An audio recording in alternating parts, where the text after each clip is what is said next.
3 years ago, I let her walk away. Biggest mistake of my life. Tonight, she's back. But she's not alone. Those twins. They have my eyes. She never told me she was pregnant. Now she's standing in my world, holding my secrets. And I'm about to find out why she disappeared. Some women you never forget. Some secrets. Destroy empires. You are nothing without me. The Ashford Hotel didn't host events. It hosted power. Tonight, the grand ballroom glittered with the kind of wealth that didn't need to announce itself.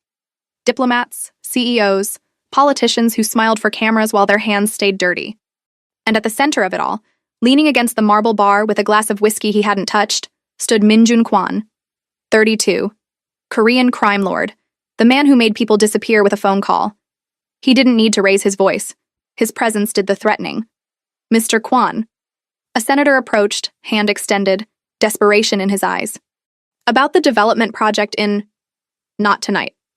Minjun's tone was silk over steel. The senator retreated. They always did. Minjun scanned the room with practiced disinterest. These events were theater, necessary, boring. He attended because power demanded visibility, because empires crumbled when kings hid in shadows. But his mind was elsewhere, always elsewhere, stuck 3 years in the past on a woman who'd vanished like smoke. Nadia. Her name still tasted like unfinished business. He'd searched. God, he'd searched. Used every resource, every contact, every method that skirted the edge of legal and dove straight into criminal. Nothing. She'd erased herself from existence with a precision that almost impressed him. Almost. Sir. His head of security, Taeyang, appeared at his elbow. The ambassador requests a moment. Tell him I'm unavailable. He's persistent. Then be more persuasive. Taeyang nodded and melted back into the crowd. Minjun took a sip of whiskey. Finally, let the burn ground him. Another hour. He'd give this circus another hour, then return to the penthouse where silence waited like an old companion. That's when he saw her. At first, he thought his mind was playing tricks. 3 years of searching, and suddenly she materializes in a gold dress that caught light like liquid sunshine? Impossible. But there she was. Nadia. Standing near the orchestra, one hand resting on the shoulder of a small boy in a tiny suit. No. 2 boys. Twins. Identical. Maybe 2 years old, their faces serious as they watched the musicians with wide, dark eyes. Eyes he recognized. His whiskey glass hit the bar harder than intended. She looked different. Her hair was shorter, styled in elegant twists that framed her face. Her body had changed. Softer in some places, stronger in others. But it was her presence that stopped his breath. She carried herself like someone who'd walked through fire and come out forged instead of broken. She was radiant. She was here. And she had children. Minjun's mind raced through possibilities, each one more impossible than the last. The timeline, the boy's age, the eyes that mirrored his own when he looked in the mirror? No, she would have told him. Wouldn't she? He moved before thought caught up with instinct, crossing the ballroom with the kind of purpose that made crowds part instinctively. His bodyguards shadowed him, silent and lethal, but he barely registered their presence. Nadia turned. Their eyes met across 15 feet of polished marble, and the world stopped. Her expression didn't change. No shock, no fear, no joy, just a quiet acknowledgement like she'd been expecting this moment, had perhaps orchestrated it. That possibility sent ice through his veins. Nadia. His voice came out rougher than intended. Minjun. She said his name like a forgotten prayer, soft, careful. One of the twins tugged her dress, and she looked down, murmured something in a language he didn't catch. The boys nodded, then returned to watching the violinists with that same unsettling focus. We need to talk. He stepped closer, aware of eyes tracking their interaction, aware that every move he made in public became currency in the underground economy of power and information. Do we? She tilted her head, and God, he'd forgotten how her smile could cut. I wasn't aware we had anything left to say. Don't. The word came out sharp. Don't pretend 3 years means nothing. It means everything. Her voice dropped, intimate despite the crowd. That's why I left. Without explanation. Without... He stopped himself, glanced at the twins who were now staring at him with unnerving intensity. Who are they? My sons. Their eyes are none of your concern. She said it gently, but the message was clear. Back off. He wanted to grab her shoulders, demand answers, shake the truth loose from wherever she'd buried it. But this was a public event, and he was a crime lord, not some lovesick fool who'd forgotten how to control himself. Except around her, he'd always been both. One conversation, he said quietly. That's all I'm asking. And if I refuse? Then I'll assume you came here tonight for a reason. He leaned in, close enough to catch the scent of jasmine and something uniquely her. And we both know I don't believe in coincidences. She held his gaze for a long moment. The orchestra swelled, conversations buzzed around them. The twins fidgeted with their matching bow ties. Finally, she nodded. Tomorrow, 2 p.m., the gardens at Westbrook Estate. She adjusted one twin's collar with maternal efficiency. Come alone, or don't come at all. I'm never alone. Then learn. She smiled, sad and knowing. Because what I have to tell you isn't for your empire. It's just for you. She turned, took each twin's hand, and walked toward the exit with the kind of grace that made heads turn. The boys looked back once, their dark eyes, his eyes, studying him with the gravity of old souls. Minjun stood frozen in the center of the ballroom, whiskey forgotten, empire forgotten, everything forgotten except the ghost who'd just walked back into his life carrying secrets that looked like his son's. Taiyang appeared at his shoulder. Sir, should we follow her, discreetly? I want to know where she's staying, who she's with, what she's been doing for 3 years. And if she notices the surveillance? Minjun's jaw tightened. She already knows we're watching. She's counting on it. Because Nadja had never done anything without 5 moves planned ahead, it's what made her dangerous. It's what made him fall in love with her in the first place. And now she was back, with his children, in his city, playing a game he didn't understand. But he would. Min Junquan didn't build an empire by accepting mystery. He built it by eliminating unknowns, by controlling variables, by making sure every piece on the board moved exactly where he wanted. Nadja had just made herself the most important piece. And this time, he wouldn't let her disappear. Not until he understood why she'd left carrying his sons. Not until he knew what secrets lived behind those sad, knowing eyes. The orchestra played on. The crowd mingled. The night continued its elegant dance. But Minjun's war had just begun. The Westbrook estate sat on 40 acres of manicured perfection outside the city. A remnant of old money trying desperately to pretend new empires didn't exist. Minjun had been here before. A fundraiser, 3 years ago, back when Nadja still stood beside him at events like these, her hand light on his arm, her presence the only thing that made the charade bearable. He arrived at 1:55 p.m. Alone, as requested. His security team waited at the perimeter, invisible but ready. Taiyang had objected to the arrangement with the kind of careful concern that came from working for a man whose enemies collected like debts. She could be setting a trap, Taiyang had said that morning. Then it's a trap I'm walking into. Minjun adjusted his tie, already knowing the argument was over. Now he stood at the garden entrance, watching her. Nadja sat on a stone bench beneath a cherry blossom tree, unseasonable blooms drifting around her like pink snow. The twins played nearby, building something elaborate with sticks and rocks, their small faces scrunched in concentration. She wore jeans and a white blouse, no jewelry, hair pulled back. The opposite of last night's glamour, and somehow more devastating for it. This was Nadja unfiltered. The version he'd woken up next to, made coffee for, loved in the quiet hours before the empire demanded his attention. He approached slowly, giving her time to acknowledge him. She didn't look up. You're early. I'm never late. I remember. She patted the bench beside her. Sit. He did, maintaining careful distance. Too close, and he'd forget why he was angry. Too far, and she'd know how much power she still held. For a moment, neither spoke. The twins chattered to each other in that strange language children created, building their stick structure with serious determination. They're beautiful, Minjun said finally. Yes. How old? 2 years and 4 months. She said it simply, no emphasis, letting him do the math. 3 years since she left. 9 months pregnancy. The timeline fit perfectly. Nadja. His voice came out strained. Are they yours? She turned to face him fully, and her eyes held none of last night's careful distance. Now they blazed with something between anger and grief. What do you think, Minjun? Look at them. Really look. He did. The boy on the left had his nose. The one on the right had his jawline. Both had his eyes. Dark, intense, already showing signs of the focus that made Minjun dangerous. They moved like him, thought like him, existed in the world with that same quiet observation. His sons. The reality hit like a bullet he hadn't seen coming. Why didn't you tell me? The words barely made it past the tightness in his throat. Because you would have made me stay. She said it without accusation, just fact. And staying would have killed me. That's not... Your world is violence, Minjun. She stood, walked closer to the twins, positioning herself between them and him. Protective. I tried to pretend it wasn't.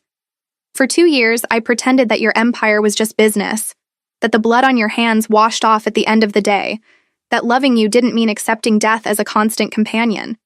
I never brought that home to you. You didn't have to. She knelt, adjusted one twin's collar, the same gesture from last night, maternal and automatic. It followed you like a shadow. Every phone call could be a threat. Every stranger could be an enemy. Every time you left, I wondered if you'd come back. I always came back. Until the day you wouldn't. She stood again, faced him with devastating calm. I found out I was pregnant the same week 3 bodies turned up in the river. Your rivals, I was told. A message. That's when I realized I was carrying twins into a world where people get killed to send messages.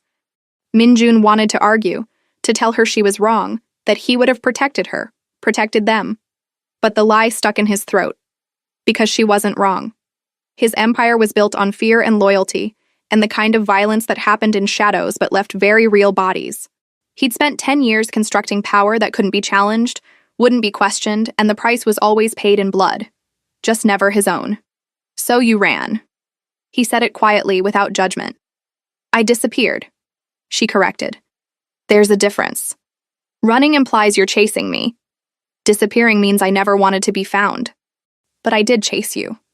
I know. A sad smile touched her lips. You tore through the city looking for me. I heard the stories. The crime lord who went mad searching for his lost love. Very romantic. Don't mock this. I'm not. The smile faded. I'm telling you it didn't matter, because by the time you started looking, I was already gone. New identity, new city, new life. Then why come back? The question came out raw. Why show up at my event with my sons if you wanted to stay disappeared? She was quiet for a long moment, watching the twins as they carefully balanced sticks across their rock foundation. When she spoke, her voice carried the weight of 3 years' worth of decisions. Because they started asking about their father. The words hit harder than any threat, any violence, any empire-ending revelation. What did you tell them? Minjun asked. The truth. She met his eyes. That their father is a powerful man who lives in a dangerous world. That I loved him once. That I left to keep them safe. And what did they say? Jay asked if you were a superhero. Her laugh was soft, painful. Min asked if you were a monster. Which one is right? Both. Neither. She moved back to the bench, sat down, suddenly looking exhausted. That's the problem, isn't it? You're not one thing. You're the man who brought me roses and quoted poetry. And you're the man who ordered executions over breakfast like it was just another business meeting. Minjun sat beside her, careful not to touch, afraid if he did, he'd never let go. I never wanted you in that part of my life, he said quietly. But I was. By being with you, I was already in it. Your enemies knew my name. Your allies used me to get closer to you. I wasn't separate from your empire. I was a piece on the board, whether I wanted to be or not. I would have died before letting anything happen to you. I know. She looked at him then, really looked, and her eyes held all the love they'd once shared, mixed with the grief of what it cost. That's why I left. Because I didn't want to be the reason you died. I didn't want my sons growing up with a dead father and a legacy of violence. So instead they grow up without a father at all. They grow up safe. Her voice broke slightly. They grow up normal. They go to parks and schools and birthday parties without bodyguards watching from shadows. They don't learn to recognize the sound of gunfire before they learn to read. They don't... She stopped, took a breath, composed herself. They don't become you, she finished softly. The words should have hurt. Maybe they did. But underneath the pain was understanding, because he'd spent 32 years becoming the man he was, and most days he wasn't sure if the empire was worth what it cost to build it. Jae and Min, he said, testing the names. You name them Korean names. They're half yours. I wasn't going to erase that. But you'll erase me. I came back, didn't I? She gestured to the twins, to herself, to this moment. I could have stayed disappeared, could have raised them never knowing you existed beyond a story I told, but I came back. Why? The question hung between them, heavy with 3 years of silence and secrets, and the weight of 2 small boys who carried his bloodline. Nadia stood, called to the twins softly. They looked up, abandoned their stick structure, ran to her with the unself-conscious joy of children who knew they were loved. She knelt, whispered something to them. They nodded, then turned to stare at Minjun with matching expressions of serious curiosity. Boys, she said gently, this is Minjun. Your father. The world tilted. Jae stepped forward first, the braver one apparently. Are you a superhero? Minjun looked at Naja, who offered no help, then back at his son. No, he said honestly. I'm not a superhero. Are you a monster? Min asked, quieter, more afraid. Sometimes. Minjun met the boy's eyes, his own eyes, and refused to lie. But I'm trying not to be. The twins looked at each other, had some silent conversation only siblings could manage, then Jae shrugged. Okay, he said, like accepting a father who was sometimes a monster was just another Tuesday. Children, Minjun decided, were terrifying. Nadia stood, placed gentle hands on each twin's shoulder. Go finish your tower. We'll leave in a few minutes.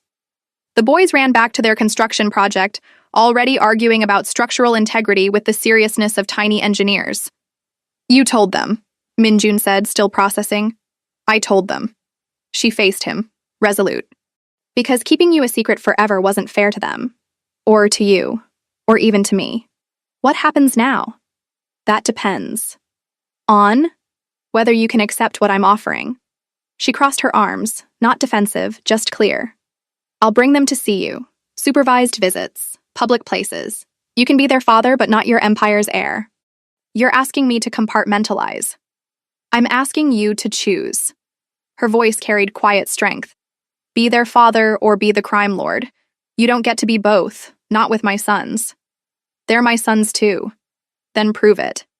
She stepped closer, close enough he could see the gold flecks in her brown eyes. Prove that being a father matters more than being king of an empire built on fear. Minjun wanted to argue, to tell her it wasn't that simple, that power wasn't something you turned off like a switch. But looking at Jae and Min, building impossible structures with sticks and dreams, he wondered if maybe it could be. If maybe they could be the thing that made him more than violence? If maybe Nadia had come back not to destroy him, but to save what was left of the man she'd loved. Supervised visits, he said slowly. Public places. Yes. And you? She smiled, sad and knowing. I'm not part of the deal, Minjun. I came back for them, not for us. It hurt more than it should have, that quiet rejection. But he nodded, accepted it. Because she was right. He'd lost her 3 years ago. Lost her to fear and violence and an empire he'd chosen over everything else. But his sons were possibility. His sons were chance. His sons were proof that maybe, somewhere in the wreckage of who he'd become, something worth saving still existed. When can I see them again? He asked. Next Saturday, 2 p.m., the carousel in Central Park. I'll be there. I know. She turned to call the twins, then paused, looked back. Minjun? Yes? Don't make me regret this. The words carried warning and hope in equal measure.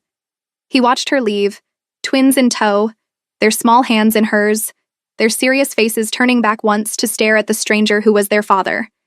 And Minjun Kwan, crime lord, king of an empire built on fear, felt something he hadn't experienced in years. Hope. Terrifying, impossible hope. Saturday arrived drowning in April rain.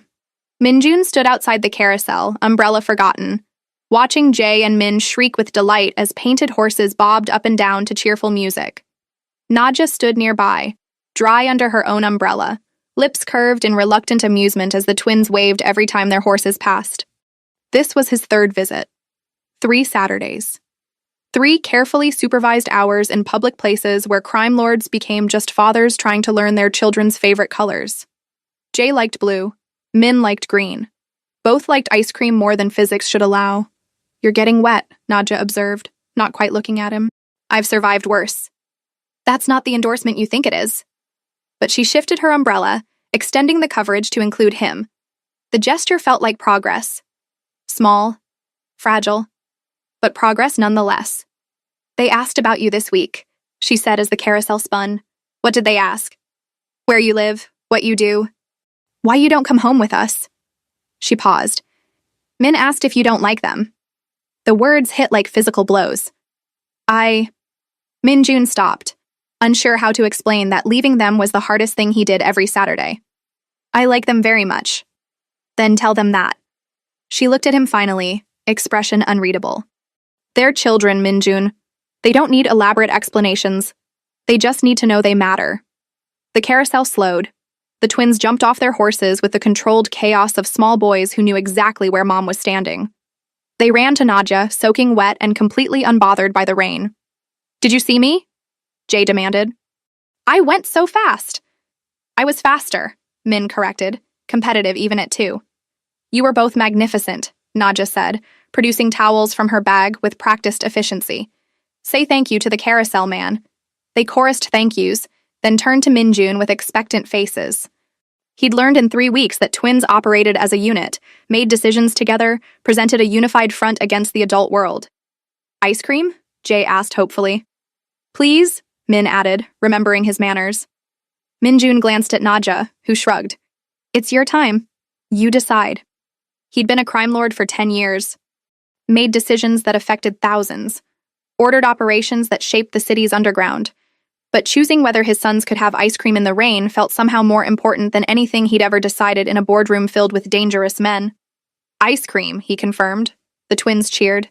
20 minutes later, they sat under the awning of a gelato shop, twins demolating chocolate cones with focused intensity. Nadja sipped espresso. Min Jun watched his sons and wondered how 3 weeks had reshaped his entire understanding of what mattered. Nadja? Min asked, chocolate smeared across his face. Can we tell him now? Jay's eyes went wide. We were supposed to wait. Tell me what? Min Jun looked between the twins and Nadja, who suddenly found her espresso fascinating. We made you something, Jay admitted, shooting his brother a betrayed look. At school, in art class. Min reached into his small backpack, pulled out a crumpled piece of construction paper, and handed it to Min Jun with the solemnity of someone presenting classified documents. Min Jun unfolded it carefully. 3 stick figures. 1 tall with black hair, 2 small also with black hair, all holding hands. Above them, written in uneven letters, Our family. Something cracked in Min Jun's chest. I drawed you, Min said, pointing to the tall figure. Jay drawed us. Mommy helped with the letters. Min Jun looked at Nadja, who was determinedly not looking at him, jaw tight like she was fighting some internal battle. He stopped, unsure how to articulate what it meant. It's perfect. You can keep it, Jay said generously. We made one for Mommy too, but yours is better because we used more glitter. Glitter makes everything better, Min agreed seriously. Children, Min Jun had learned, had a way of making impossible emotions simple. Love wasn't complicated when you were 2. If someone mattered, you drew them with stick figure hands that touched. If someone was family, you said so in uneven letters and excessive glitter. No politics, no empire, no violence, just connection, pure and uncomplicated. Thank you, he said quietly, carefully refolding the paper. I'll keep it somewhere safe. In your house? Jay asked. Yes. The big one with the tall windows? Min added. Min Jun froze, looked at Nadja. She set down her espresso with deliberate care. They may have looked you up, on the internet. I tried to explain privacy, but they're 2, so. We saw pictures, Jay explained, unaware of the tension, of your house and your cars. You have 5 cars. Why do you need 5 cars? Min asked, genuinely curious. I don't, Min Jun admitted. They came with my job. What job needs 5 cars? Jay demanded. Nadja cut in smoothly. A job that requires a lot of traveling. Which is why Min Jun is very busy and can't visit every day. The twins accepted this with the easy logic of children who trusted their mother completely. But Min Jun heard the message underneath. Don't explain the empire. Don't make them part of that world. Give them the sanitized version where dad is just busy, not dangerous. He should have been grateful for the cover. Instead, it felt like another kind of erasure. They finished ice cream. The rain slowed to mist. The twins ran ahead on the path, carefully supervised by Nadia's watchful gaze, arguing about whether dinosaurs or dragons would win in a fight. They Googled me, Minjun said quietly. They're curious about you. Nadia kept her eyes on the twins. Can you blame them? What did they find? Business articles, photos from charity events, your company's website. She paused. Nothing about the Empire. I have parental controls that block certain searches. How long before those controls aren't enough? A few years? Maybe more if we're lucky. She stopped walking, turned to face him fully. Why? Are you worried they'll find out the truth? I'm worried about what the truth will make them think of me. Her expression softened slightly. Then be someone they can be proud of when they learn it. I can't just stop being. I'm not asking you to stop. She stepped closer, voice dropping. I'm asking you to evolve, to be more than violence and power, to show them that strength doesn't have to mean fear. You're asking me to change who I am. No. She reached out, almost touched his face, then pulled back. I'm asking you to remember who you were, before the Empire. Before you decided fear was the only language worth speaking. The twins called for them, had apparently concluded that dragons would win because of fire-breathing advantages. Nadja smiled, called back that they were coming, then looked at Minjun with something between hope and resignation. Next Saturday? She asked. Next Saturday, he confirmed. She nodded, started toward the twins, then stopped. Minjun? Yes? The drawing. They spent a week working on it, debated every detail, whether to include a sun or clouds, what color to make your hair, whether to draw you smiling or serious. She met his eyes. They chose smiling. Then she was gone, collecting the twins, listening to their dragon versus dinosaur debate with maternal patience as they walked toward the parking lot. Minjun stood alone under the gelato shop awning, holding a crumpled piece of construction paper that showed a stick figure family holding hands. His sons had drawn him smiling, like they believed, despite everything, despite the careful compartmentalization, despite only seeing him 3 hours a week, that he could be happy, that he was worth including in their family, that love was as simple as glitter and touching hands. His phone buzzed. Tai Yang. Update on a shipment delay that would normally require his immediate attention. Minjun silenced it. For the first time in 10 years, the Empire could wait. He had a drawing to frame, and sons who thought dragons would definitely beat dinosaurs, and a woman who'd asked him to remember who he was before violence became his native language. And maybe, impossibly, terrifyingly, hopefully, he could learn to be the man they'd drawn. The one who smiled, the one who held hands, the one who belonged in a family sketched in crayon and dreams. The rain stopped. The sun broke through clouds. Minjun folded the drawing carefully, placed it in his jacket pocket over his heart, and walked toward his car where Tai Yang waited with patient concern. Change of plans, Minjun said as he climbed into the back seat. Sir? Clear my schedule for next Saturday, 2 p.m. to 5 p.m., no exceptions. The council meeting, reschedule it.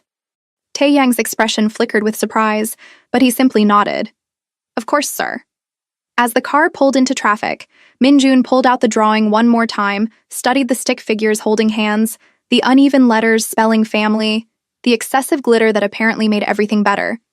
His sons believed he could smile. Maybe it was time to prove them right. The call came at 2 a.m. on a Tuesday. Minjun was awake. He was always awake at 2 a.m., Empire business bleeding into hours when normal people slept. He answered without checking the ID. We have a problem. Tai Yang's voice carried an edge Minjun recognized. Danger. Immediate. Explain. Photos. Someone took photos of you with the woman and the twins. At the carousel, the gelato shop, Central Park. A pause. They're threatening to release them unless what? Unless you step down from the council. Cede territory. Essentially dismantle half your operations. Minjun's blood went cold. Not fear for himself. He'd lived with threats for a decade.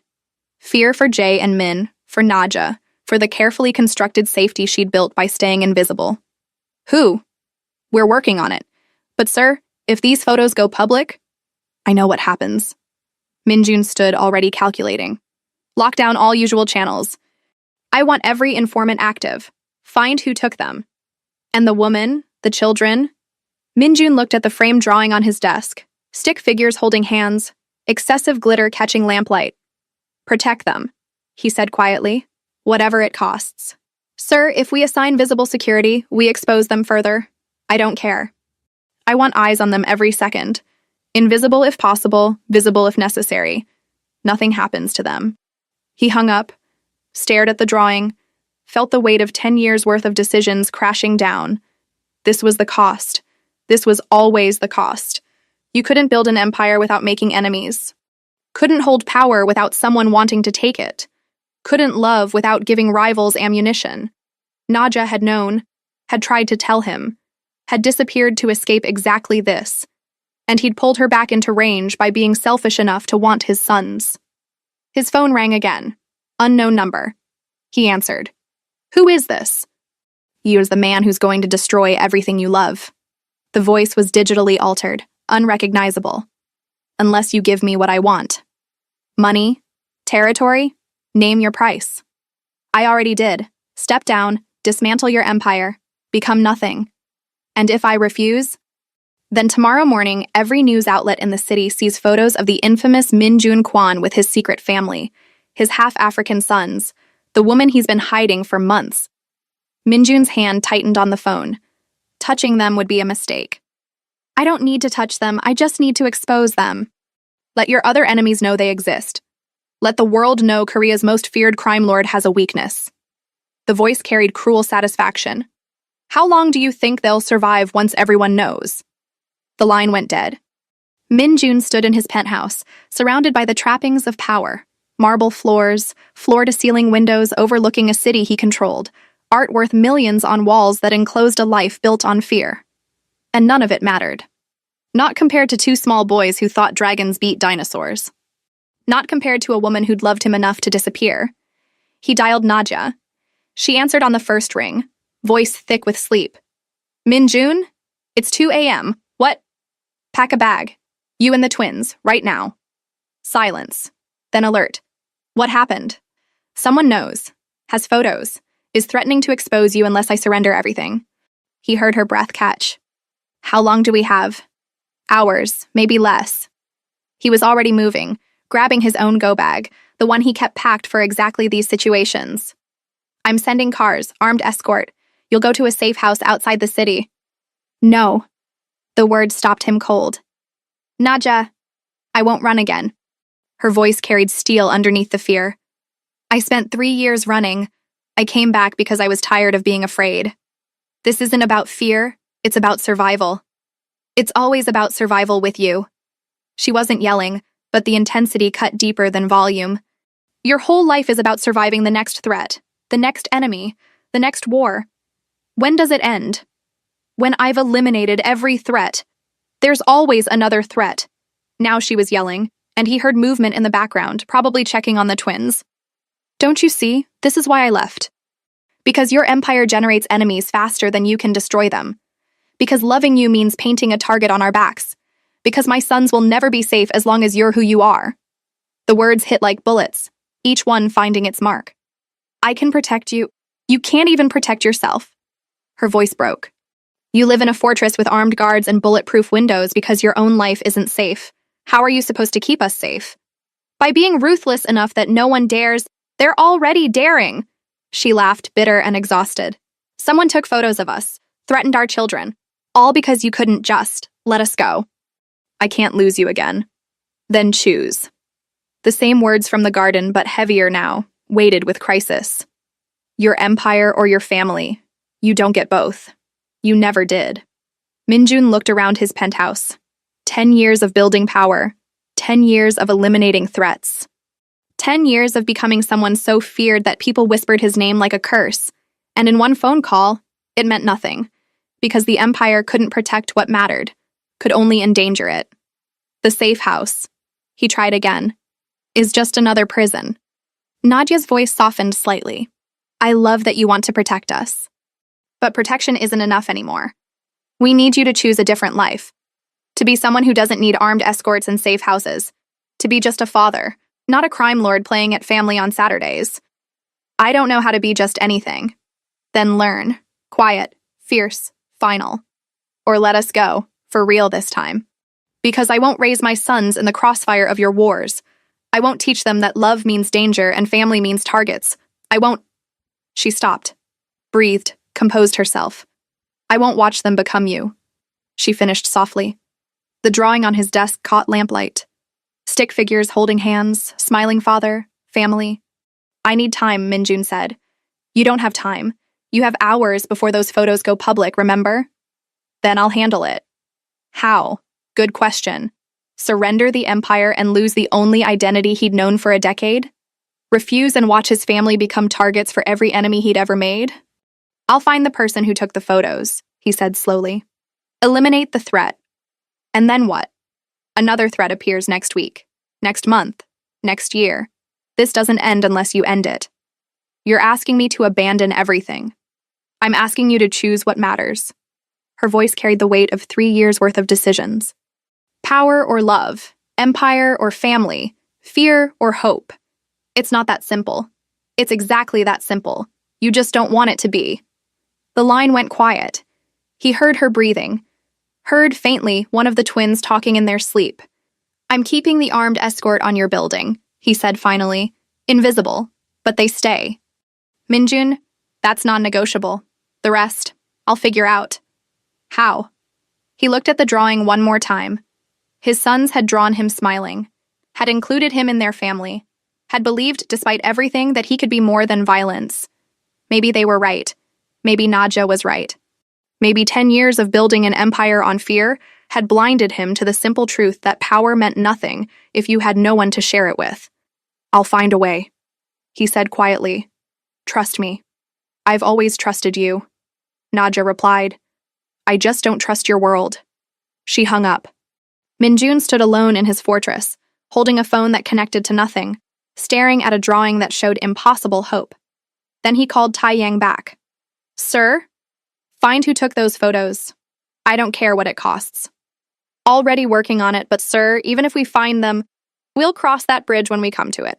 He paused. And Tai Yang, start putting together files on every council member, every operation, every piece of the empire. Sir, do it. Because maybe Nadja was right. Maybe the empire needed to end. Maybe there was a way to dismantle power without destroying himself in the process. Maybe his sons deserved a father who smiled for real, not just in crayon drawings. Maybe love was worth more than fear. The sun rose over the city. Minjun didn't sleep. Just planned. Calculated. Prepared to do the impossible. To choose. The photos never went public. Tai Yang found the photographer at 6 a.m., a freelancer hired by Park Jin-woo, a council member who'd been quietly building opposition for months. The confrontation was swift. The photos were destroyed. Park Jin-woo disappeared the way people disappeared in Minjun's world. Problem solved. Empire maintained. Minjun should have felt relief. Instead, he felt nothing but the weight of Nadja's words. There's always another threat. She was right. He sat in his office Wednesday morning, staring at paperwork that suddenly felt meaningless. Territory disputes, shipment schedules, council politics, the machinery of empire grinding forward like it always did. His phone showed 17 missed calls. Business that couldn't wait. He ignored all of it. Instead, he opened his laptop and did something he'd never done before. He researched how to leave. Not run, not hide. Just leave. Exit strategies for men who'd built kingdoms on violence. Legal pathways to legitimacy. How to dismantle power without creating a vacuum that would destroy everything in the collapse. It was complex, dangerous, probably impossible.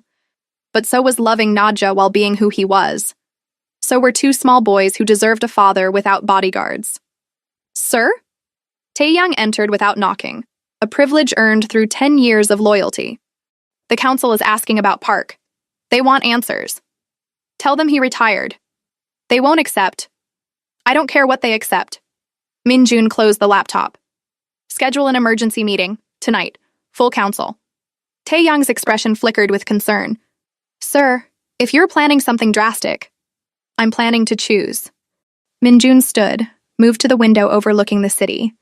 10 years ago, I built this empire because I thought power meant safety. Control meant survival. Fear meant protection. It did. It does. No. Minjun turned to face his oldest ally. It means I live in a fortress. It means I can't have coffee with my sons without armed escorts. It means the woman I love had to disappear for 3 years just to feel safe. You eliminated the threat? There's always another threat. He said it quietly, finally understanding what Nadja had been trying to tell him. That's the nature of empire. You hold power by making enemies. You keep power by destroying them.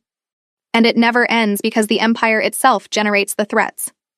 Taeyang was silent for a long moment. What are you saying? I'm saying I'm tired. Minjun returned to his desk, pulled out the framed drawing, stick figures holding hands. I'm saying my sons drew me smiling, and I can't remember the last time that was true. So you're just going to walk away? Abandon everything we built? Not abandon. Dismantle. Carefully. Strategically. He set the drawing down, met Taeyang's eyes. I want you to help me figure out how. You're serious? Completely. The council doesn't have a choice. Minjun's voice carried the authority of a decade of absolute power. I'm not asking permission. I'm informing them of a decision that's already made. Taeyang sat down heavily. This is about the woman. This is about my sons, Minjun corrected. About not wanting them to grow up with a father who needs bulletproof windows and armed guards just to survive. About being more than violence. You've been violence for 10 years. You think you can just stop? I think I have to try. He picked up his phone, pulled up the last text from Nadja, a photo of the twins building a fort out of couch cushions, faces serious with architectural concentration. Because the alternative is losing them. And I've already lost 3 years. I won't lose more. Taeyang studied him carefully. If you do this, there will be consequences. Power vacuums, territorial wars. People will die in the transition. People die anyway.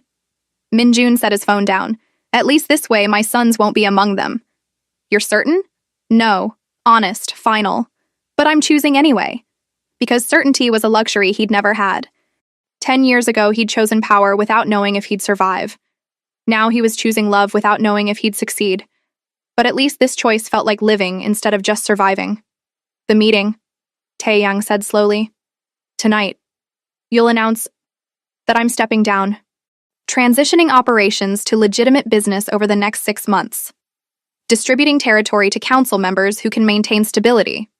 Minjun had been planning it since sunrise, sketching pathways out of empire. It won't be clean, but it can be controlled. And after I figure out how to be just a father. He smiled, small and uncertain.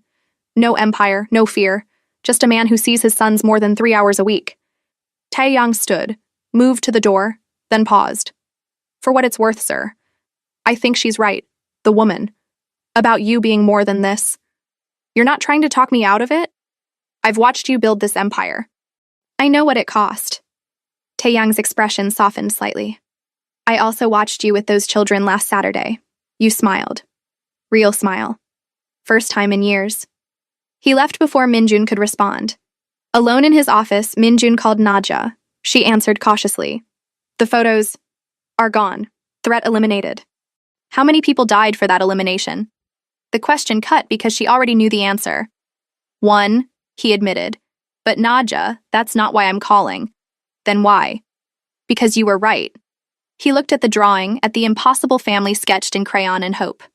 About everything. The empire. The threats. The choice. Silence on the line. Then carefully. What are you saying? I'm saying I'm done. With the empire. The violence. The life that makes my sons need armed guards. He took a breath. I'm choosing you. Them. Family. Minjun. I know it's not simple. I know it'll take time. 6 months, maybe more, to transition everything without creating chaos. The words came faster now, like he needed to say them before courage failed. But I'm serious. I'm stepping down, walking away, becoming just. A man. A father. Someone who doesn't need 5 cars and bulletproof windows. He heard her crying, quiet, trying to hide it. Nadja, I need to believe you. Her voice broke. I need to believe this isn't just fear talking. That tomorrow you won't change your mind and go back to being... I won't. He said it with the same certainty he'd once used to order operations, plan strategies, build empires. Because for 10 years, I chose power. and it gave me everything except what matters. The council won't let you just leave. They don't have a choice. People will die in the transition. I know. He closed his eyes. And I'll carry that weight. But I won't carry it alone anymore. I won't make my sons carry it. I won't make you disappear again just to feel safe. The line was quiet except for her breathing. Then, Saturday, 2 p.m. Central Park. I'll be there. Min-jun, her voice steadied. Don't come as the crime lord, come as their father, just their father. I don't know how to be just anything. Then we'll learn together. Soft, hopeful, terrifying. As a family. She hung up. Min-jun sat in his office surrounded by 10 years of power, holding a phone and a drawing and a choice that felt like jumping off a cliff without knowing if he'd fly or fall. But his sons had drawn him smiling. And maybe that was enough. 6 months later. Min-jun stood in the doorway of a modest townhouse in Brooklyn, watching Jae and Min argue over Lego instructions with the passionate intensity of tiny architects who knew exactly how the tower should look. It goes this way, Jae insisted, holding up a blue block. No, the picture shows red first, Min countered, brandishing the instruction manual like evidence in court. Boys, Min-jun said quietly, what if you're both right? They looked at him with matching skeptical expressions, his expressions, then back at their Lego dispute. How can we both be right? Jae demanded. Maybe there's more than one way to build it. The twins considered this revolutionary concept, then shrugged and decided to build 2 towers instead. Problem solved with the easy logic of children who hadn't yet learned that compromise was supposed to be complicated. Min-jun smiled. Real smile. The kind his face was still learning to make without effort. They're getting better at sharing, Nadia said from behind him, arms sliding around his waist. Last week they would have just fought until someone cried. Progress. He turned, pulled her closer, still marveling that he could do this. Touch her without checking windows for threats. Hold her without bodyguards monitoring the perimeter. The townhouse had no bulletproof glass, no panic rooms, no armed security, just a home. Simple, safe, theirs. Council called again, she said, reading the tension in his shoulders. They always call. What did they want this time? To remind me that leaving creates complications, that territory disputes are increasing, that my absence left a vacuum. He pressed his forehead to hers. Same speech, different week. Do you regret it? He looked past her at the twins, now successfully building matching towers with impressive focus. Looked at the kitchen where he'd made breakfast this morning. Actual breakfast, not just coffee grabbed between crisis calls.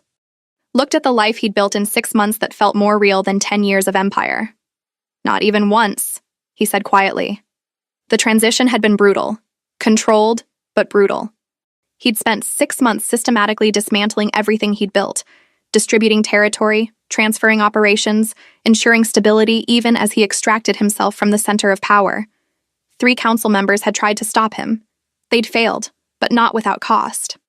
Taiyang now ran what remained of the legitimate businesses. The empire itself had fractured into smaller territories, each ruled by former allies who'd accepted Min-jun's exit with varying degrees of grace. Violence had spiked for 2 months, then stabilized, then faded into the background noise of a city that always had crime but no longer had one man controlling it all. Min-jun had walked away with his life, his family, and surprisingly, his reputation intact. The crime lord who'd chosen love over power, who'd dismantled his empire rather than pass it to his sons, who'd proven that walking away was possible, even if it wasn't easy. Daddy?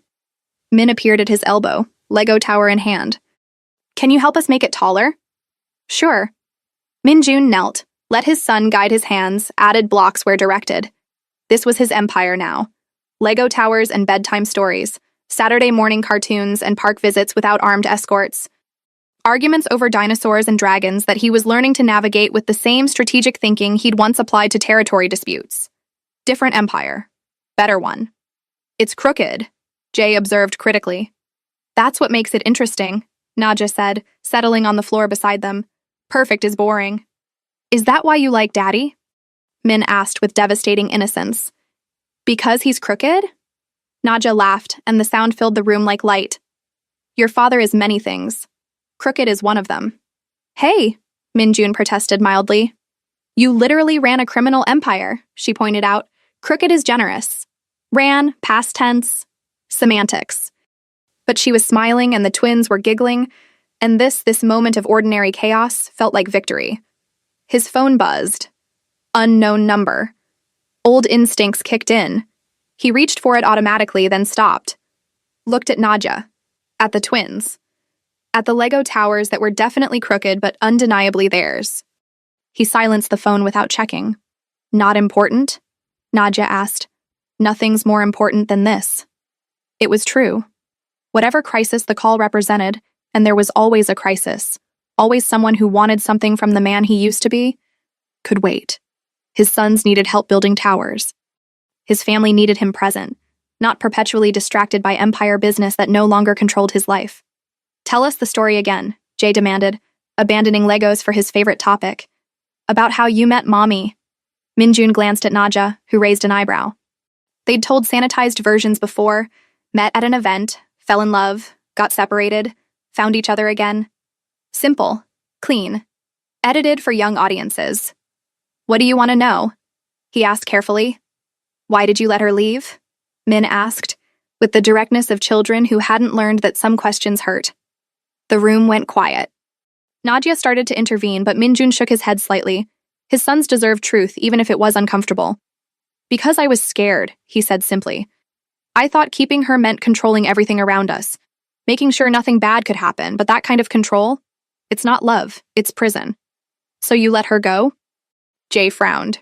She left because I didn't know how to love without trying to control. He looked at Nadja, found her eyes soft with understanding. And she came back because I finally learned. What did you learn? Min pressed. That love means trusting someone enough to let them be free. That family isn't about control. It's about choosing each other every day. He pulled both twins close. And that being your father matters more than being powerful. The twins absorbed this with serious faces. Then Min shrugged. Okay, can we have ice cream now? Children, Minjun had learned, had a gift for turning profound moments into practical ones. After dinner, Nadja said firmly. But Daddy said we could. Daddy doesn't make the ice cream rules, she corrected, shooting Minjun a look that promised they'd discuss his permissive parenting later. He grinned, raised his hands in surrender. Mommy makes the rules. Smart man, she murmured, standing to start dinner prep. The twins returned to their Lego towers. Minjun stayed on the floor, watching them build, marveling at how 6 months had transformed everything. His phone buzzed again, same unknown number. This time he checked it. A text. We need to talk. It's about your old territory. Things are unstable. Tai Yang. Probably another crisis in the fractured empire. Another problem that technically wasn't Minjun's anymore, but somehow still found its way to him. He typed back, tomorrow, coffee, 10 a.m. Not tonight, not during dinner, not during the hours that belonged to his family. Tomorrow he'd deal with whatever aftermath still clung to his old life. Tonight, he was just a father helping build crooked Lego towers with sons who thought he could fix anything. Daddy, it fell! Jay wailed as his tower collapsed. Then we build it again, Minjun said, already gathering scattered blocks. Stronger this time. What if it falls again? Then we keep building. He met his son's eyes, his own eyes, and smiled. That's what family does. We fall. We build. We don't give up. Jay nodded seriously, then dove back into construction with renewed determination. Nadja watched from the kitchen, expression unreadable, then mouthed, I love you. Minjun mouthed back, I know. Because she did. Despite everything. Despite the violence he'd orchestrated, the empire he'd built, the darkness he'd carried for 10 years. She loved the man underneath, the one who made terrible Lego towers with his sons and learned to smile without calculation, the one who'd chosen family over fear, the one who'd built a new empire, smaller, crooked, imperfect, but infinitely more valuable than anything power had ever given him. Outside, Brooklyn hummed with ordinary evening sounds. No threats, no bodyguards, no empire demanding his attention. Just a townhouse full of Legos and laughter and love. Just a family choosing each other, every day, in all their beautiful, crooked imperfection. Just Minjun Kwan, former crime lord, current father, permanently transformed, building towers that would fall and rise again, because that's what families do. They endure, they love, they build new empires from hope instead of fear. And sometimes, if you're very lucky, That's enough. The end.